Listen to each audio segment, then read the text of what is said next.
All right, I want you to think back to the last time that you had company over for dinner.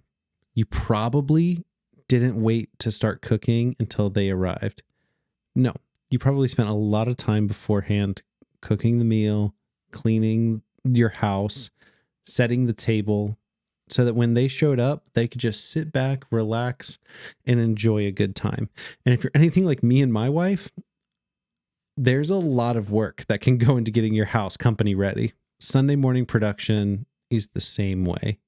It's 6:30 in the morning. The building is quiet. It's just you going through every line, every input, every cable. No one's ever going to thank you for that. No one's ever going to see that. But you're not doing it for thanks. You're setting the table. Hey, everybody, and welcome back to the House Lights podcast, where we talk about the intersection of doing technical work with a pastoral heart. My name's Gabe Johnson, and today we're talking about setting the table.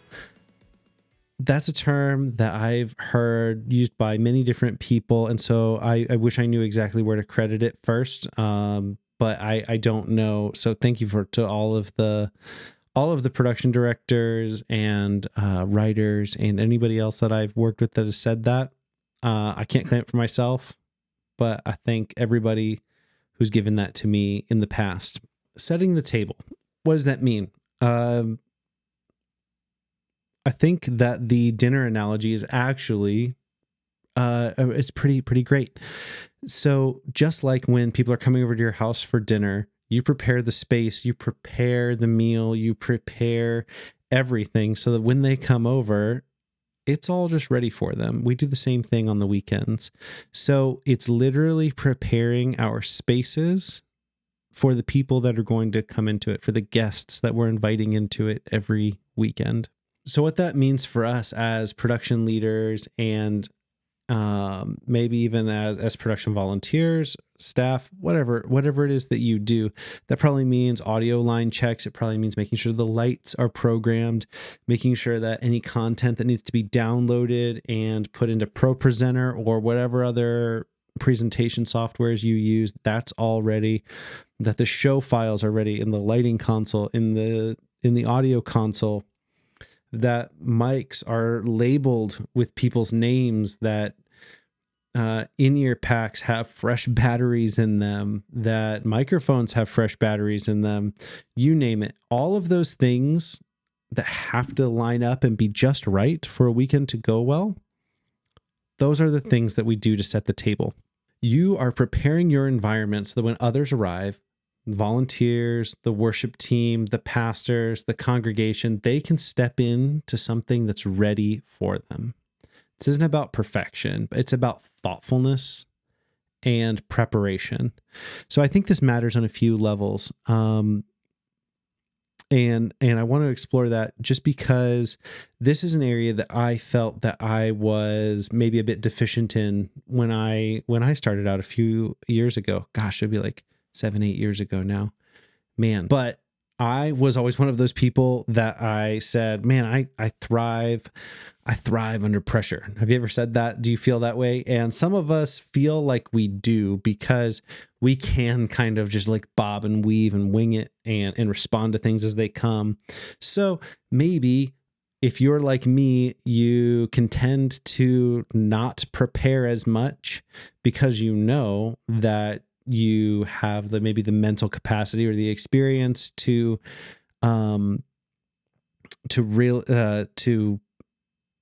still nail it in the moment.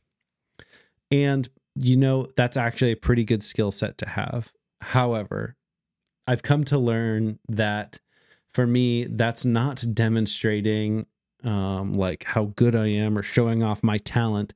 In fact, it actually reveals maybe a laziness inside me at a deeper level, and maybe an immaturity that says that I've not done my part in preparing for this ahead of time. And you know what? I'll be the hero later and come in and make sure everything works right. Why do we set the table? I think the first and most obvious one is we get better experiences on the weekends. So when things are already set up, it's way easier for things to go right. You know what I mean? The service just runs smoother. It means our rehearsals run smoother when you're not having to go up and swap out cables because the guitar cable's not working, or the mic battery died, and now you've got to go and stop rehearsal for, it might only be 2 or 3 minutes, but that's 2 or 3 minutes that we could have been getting through a song, or that people could have been running through lighting cues, or whatever it may be. Now we're waiting on someone to change batteries. We're waiting on someone to bring a new cable. And sometimes that stuff happens, right? Stuff happens, like we talked about in the last episode. Stuff happens and we respond to it, but there's a good bit that we can prepare for ahead of time. So things just run way smoother when we've accomplished our checklists, when we know that everything is ready. On top of it being smoother for our teams, like getting ready, I really think about that in the case of rehearsals and run-throughs and everything ahead of time. But it also means that there's fewer potential distractions for the congregation. So if our main goal is to deliver the gospel to people in a way that they can be locked in and engaged and hopefully receive that in a distraction-free environment, we don't need microphones dying when the pastor is trying to talk to people, right? We don't need the house lights going all the way to full in the middle of communion just because we didn't double check the house light cues. These are the things that will pull people out of the moment. And I'm not going to say they're going to cost anyone their salvation, because that just feels like a good bit of drama to put behind it. But it does take people out of the moment, and we're dropping the ball on our part of presenting the gospel when we cause those distractions by not preparing ahead of time. Setting the table really well also allows the other teams that you work with to be able to do their part better. If the pastor is not worried about that, whether his mic is going to work, he can focus on delivering a message to the people of the congregation. When the worship team isn't worried about troubleshooting why their in-ears aren't working, they are able to lead the congregation in authentic, genuine, adoring worship of our Creator. We're the ones that have the honor and the privilege of paving the way for that to happen. I think of lots of times early on where I didn't check Planning Center. We use Planning Center to plan out all our services. And I can think of some times really early on where we have a music director microphone, right? A talkback microphone, so that whoever's designated as our music director, kind of leading the band through all of the musical side of things through the weekend, the music director has a microphone that he can talk to everybody. Often it is our keys player or our drummer. Sometimes it's a bass player or guitarist, but most of the time, for some reason, it tends to be keyboard player or drummer. And I can't tell you how many weekends early on I did not look at Planning Center to see who was the music director. I didn't know where that microphone needed to be, and it was still just left in the same place as it was the week before. And so when everyone started arriving and I realized, oh no, I have the wrong MD mic in the wrong place, I got to go over and I have to repatch it. I have to move it across the stage, repatch it. And then I'm like, okay, cool, whatever. It took 2 minutes, no problem. But then I didn't check the patch all the way through, all the way back to the console, because it wasn't connected before. So even if I did a line check, which back then I probably didn't do a thorough one, it wouldn't have been confirmed at that point. So I've now taken 2 minutes to move it. But then when they actually go to use it, when they're starting rehearsal, maybe it's hitting the audio console, but it's not making it to the in-ears because something has been patched wrong to the avioms. And it just now has cost everybody 10 minutes total of rehearsal time. That's not cool. That was a big failure point for me early on. So when I wasn't setting the table, I was costing everybody time. I was costing everybody headspace, and I was eroding trust in the team's trust in me, that I was going to be prepared and that I was going to be ready for everyone to walk in and deliver a weekend experience together. So obviously our weekend experiences go way better for everyone involved, our team's congregation, when we have set the table well. But beyond that, it creates a better environment for your team. So I think about my volunteer teams that I've served with over the years, and these volunteers are some of my favorite people that I've ever known. They have been dear friends that have, been there for me when I've been in some tough spots in life. They've celebrated the birth of my children with me. They've been in small groups with me at different times.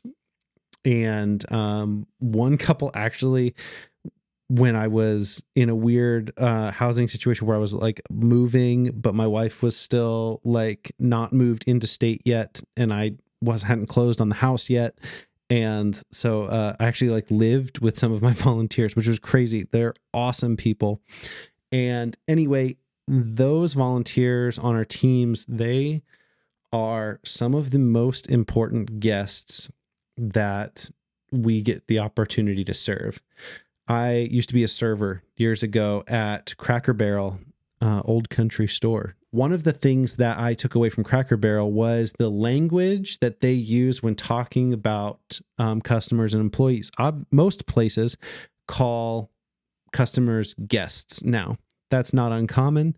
And so we always talked about guest service, guest experience, right? Serving the guest and figuring out how to give our guests the best experience that they could. One thing that was different at Cracker Barrel was that any customer that came in was a guest. They were an external guest. They were coming from the outside and they were coming in. But we were also taught, and we really adopted this mindset, that all of the people on our team, all of the other servers, all of the grill cooks, line cooks, prep cooks, dishwashers, bussers, hostesses, managers, everybody that we worked with were internal guests as well. So guest service, guest experience extends beyond the customer to those that we're serving with.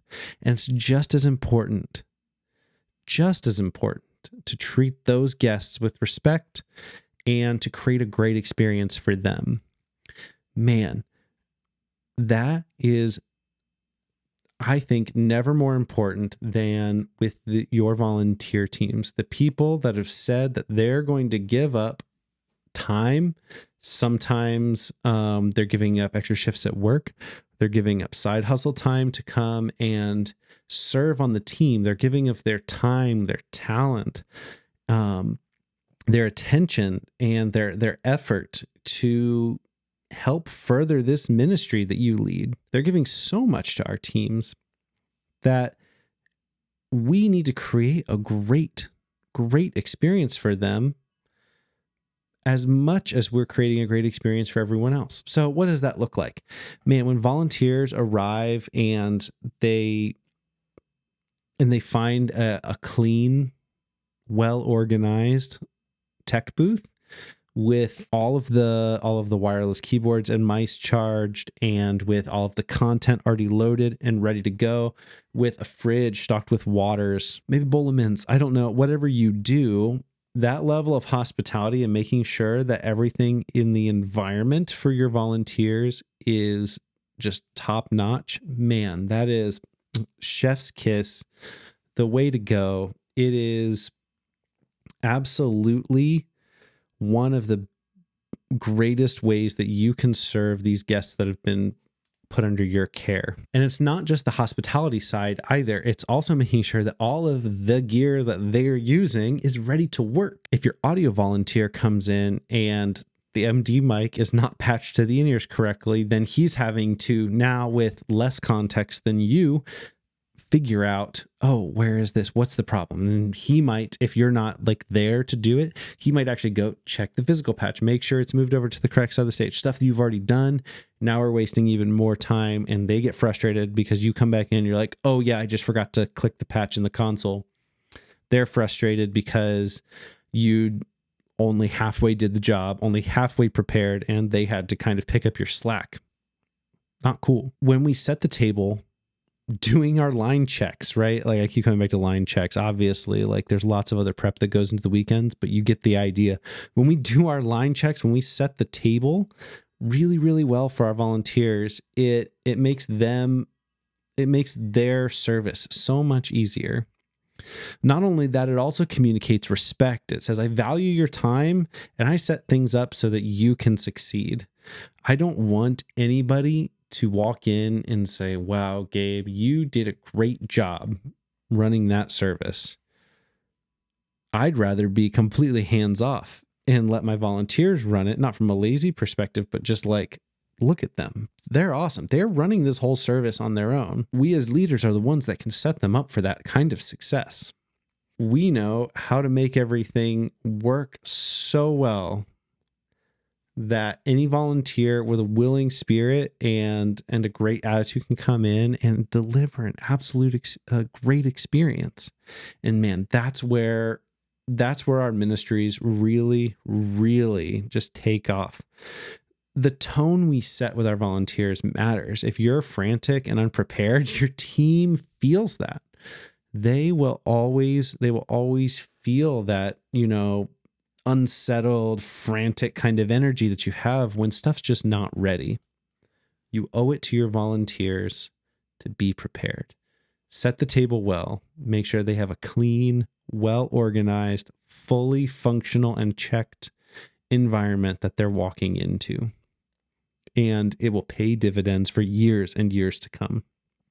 Another reason that it's so important to set the table ahead of time is going to give you a lighter mental load. When we are producing weekend services, when we're executing these services, there's a lot that we're thinking about, right?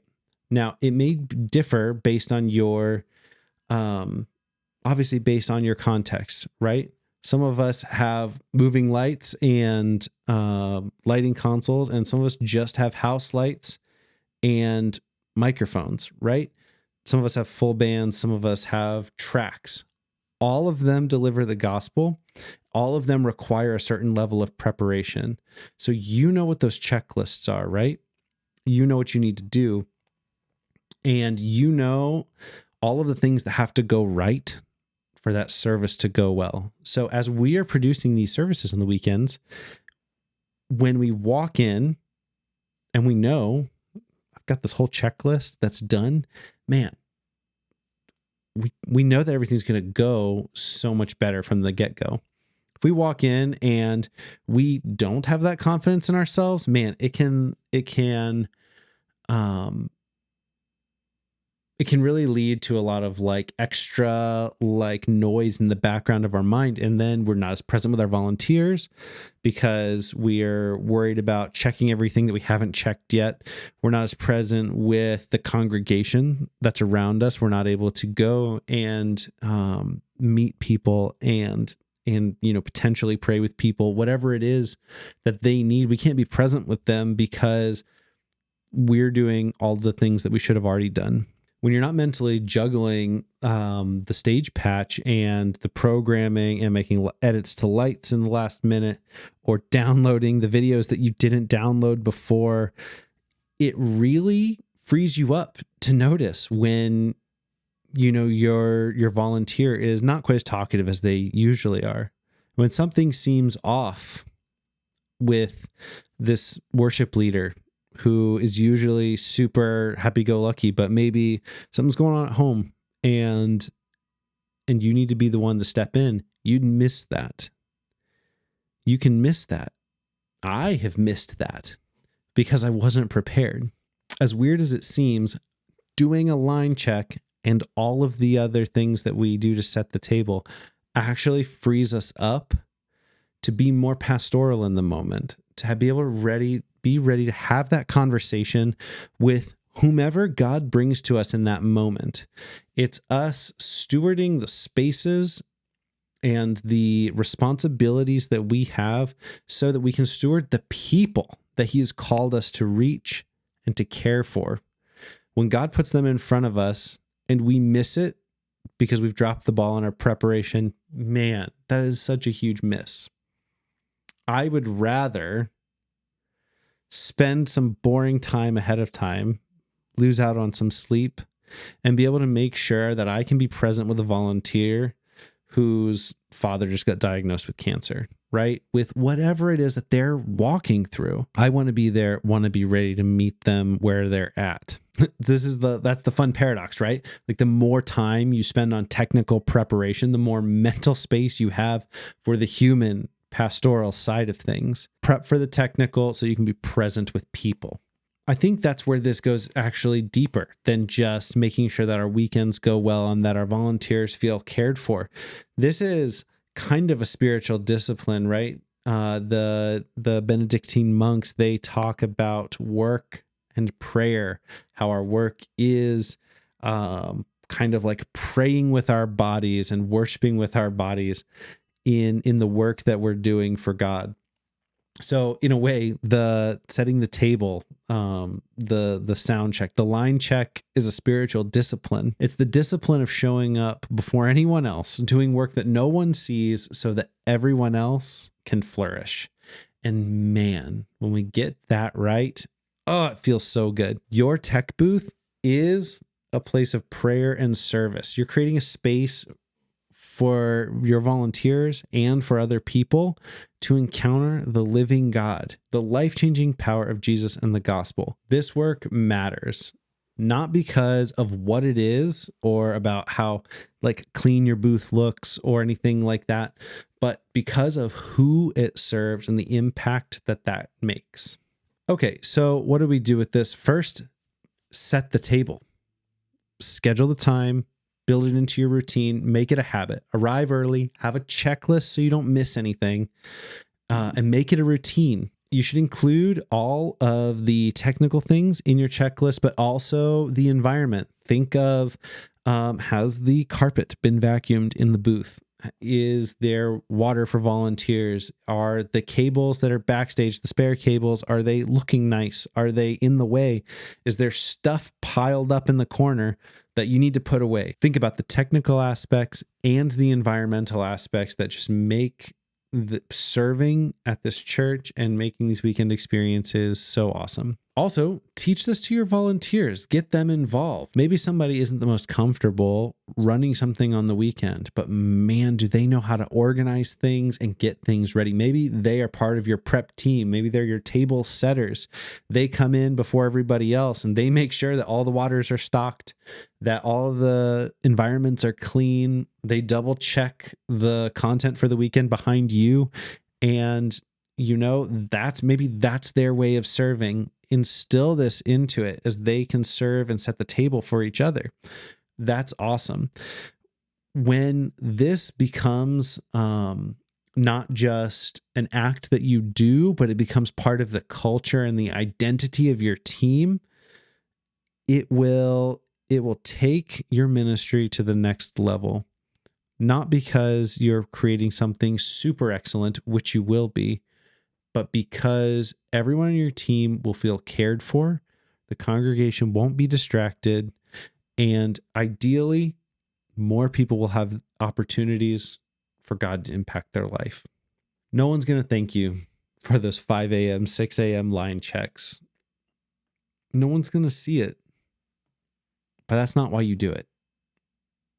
You do it because you're setting a table. You're preparing a space for others to step into something beautiful. What would change on your teams, in your culture, in your experiences on the weekend if you set the table? Leave a comment or send me an email and let me know what you think would change. Send me your checklist. Let me know what you guys are doing to set the table for your teams.